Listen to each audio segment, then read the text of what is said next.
And now we are getting a first-hand look at the hardest hit area and the families who were still waiting to be rescued. Nicole Insalata visited Marsh Harbor today. Our night team coverage begins with her live now in Nassau, Bahamas with more. Nicole? Well, Robin, we went through an area called the Mud, and it's called that because of the dredging operations that happened at Marsh Harbor in the 1960s. And you know, 6 days out, there is absolutely no talk of rebuilding. People still don't have food, they don't have water, and they are still just simply trying to get out.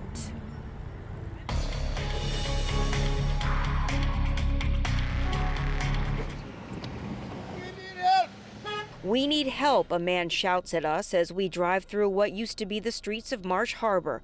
There is nothing left. Maybe you'll see someone pass by. Hey guys. Maybe a truck carrying relief workers. But most of the people have gathered here at the Marsh Harbor dock. They're primarily Creole speaking from the Mud neighborhood, not very far from this port. They're telling us to wait, but no, the wait is taking too long. There's over 1,000 people trying to get on, and today it's like about 500. You know, just standing up in the Hudson, just waiting on a chance just to get on the boat to get somewhere else, you know, other than here. Because there is no here left. It was so bad. A bunch of people I know dead. I don't know, because I feel lonely now. I ain't see my friends, them. I know if they're alive. I don't know. Everybody I know, I don't know a single person whose home wasn't damaged or destroyed.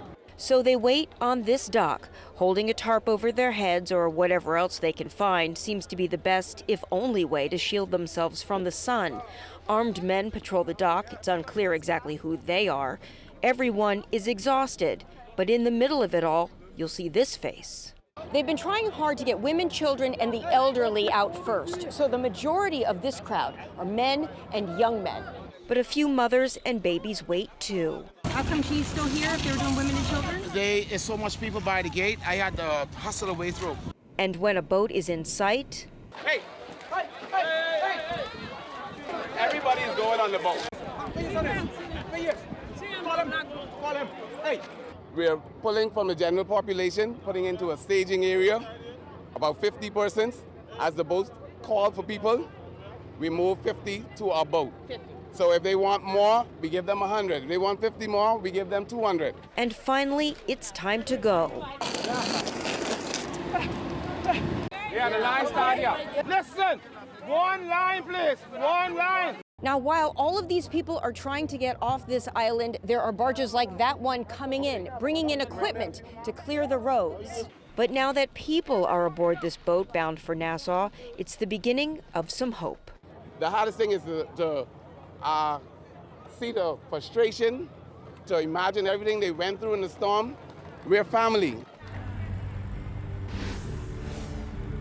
And it is hard to convey that standing out there on the dock, just how brutally hot it was for all of those people out there for hours on that asphalt, just hoping that they might be on that next boat. Now, once again, the Bahamian government is saying that the death toll stands at 43, but so many people believe it will go so much higher because there are still so many people still missing. Reporting live in Nassau in the Bahamas, Nicole Insalata, 7 News 19. Memories you've got are gone, and the people, everyone's gone. It's tough.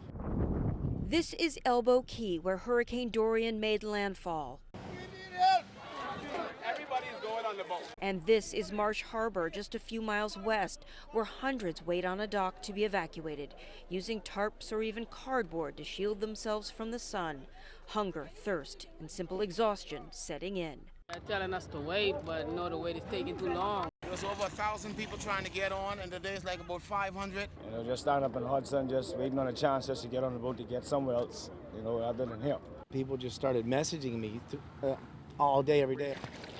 Skipper Gentry and other boat captains have created a patchwork navy, picking up the stranded, their babies and pets, and taking supplies to places We got cold water. no one else has gone. Most people are finding boaters and pilots on social media asking about missing family members. So we just made a notepad, each island, who's there, their age, that kind of deal.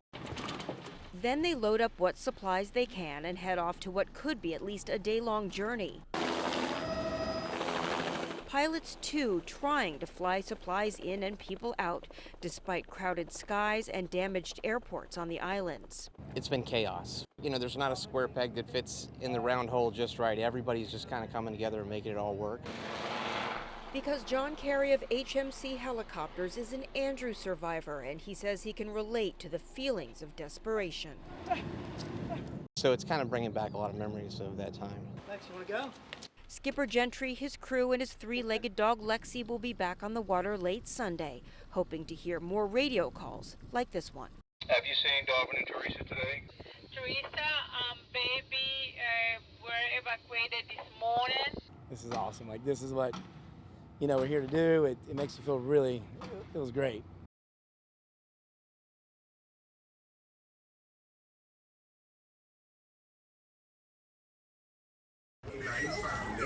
His name is Alex. Just 10 years old, he is one of Hurricane Dorian's survivors from Great Abaco. Everybody else is not injured? Anybody? Okay, no injuries. Did you hear from Anya? No. I'm going to wait for them. We're so thankful. We're still looking for the rest of our family. We gotta go. Come on. We need help. I'm sorry, but we need help. This is a major catastrophe. The injured, the stranded, now safe, whisked by helicopter to the main airport in Nassau. A lot of these people have not had contact with their family members since probably 2 p.m. on Sunday afternoon. I haven't even heard directly from my mom. Her mother Charmaine and grandmother Ann still on Treasure Cay in Abaco Wednesday morning. So Raven Boodle waits, hoping a Coast Guard or government helicopter will bring them here to Nassau. To have word that officially that my mom is okay from people that saw her not even hours ago, it means the world to me, because something could have happened since the last time I spoke to her, you know. Sandra Cook of Nassau got word her brother and sister-in-law are on the way. The roof collapsed on top of her and she was trapped for 17 hours until they could get her out, and she's got damage, and we just got her airlifted, so I'm waiting for them to come right now. Minutes later, an ambulance rushed them to the hospital. But Sandra says in her family's community in Marsh Harbor, she is hearing that looters are moving in, even as rescuers are struggling to get people out. That it is scary. They're throwing rocks at you. They're breaking your windows that aren't broken. The houses that are still intact, they're trying to take them over. They're looting everything. It's horrible, guys. It's horrible. Meanwhile, for Raven Boodle, see, this is the family members coming right now. This is them. This is them. Steve, all right. Everybody, my mommy, everybody, all right. Yeah. She okay? Word that her mom, while not here yet, is safe.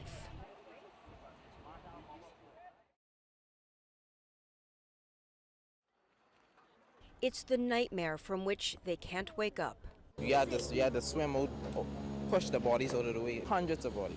But on the ground in Nassau, away from the decimated northern Bahamas, All night I can't sleep, my chest. families are waiting for their loved ones who've evacuated the islands devastated by Hurricane Dorian. And many of these mothers and babies, grandmothers and children escaped as well days after the storm cleared. This is in seconds. Everything happened in seconds. Oscar Dean shot this video as the storm pounded Spring City south of Marsh Harbor. And then, he says, a tornado engulfed their home. We saw the roof lift up and slam back down. With him, his sister Ostina and baby niece Rain. Now safe in Nassau, they wait for more family members. And Raven Boodle, here at the airport in Nassau all day Wednesday, now back Thursday, hoping to reunite with her mother and grandmother. We don't know what's going on right now. After hours in the hot sun, arrivals. These are the lucky ones. A lot of lives lost, but there are a lot of miracles. Just miracles. You just don't even know. Meanwhile, Raven Boodle waits.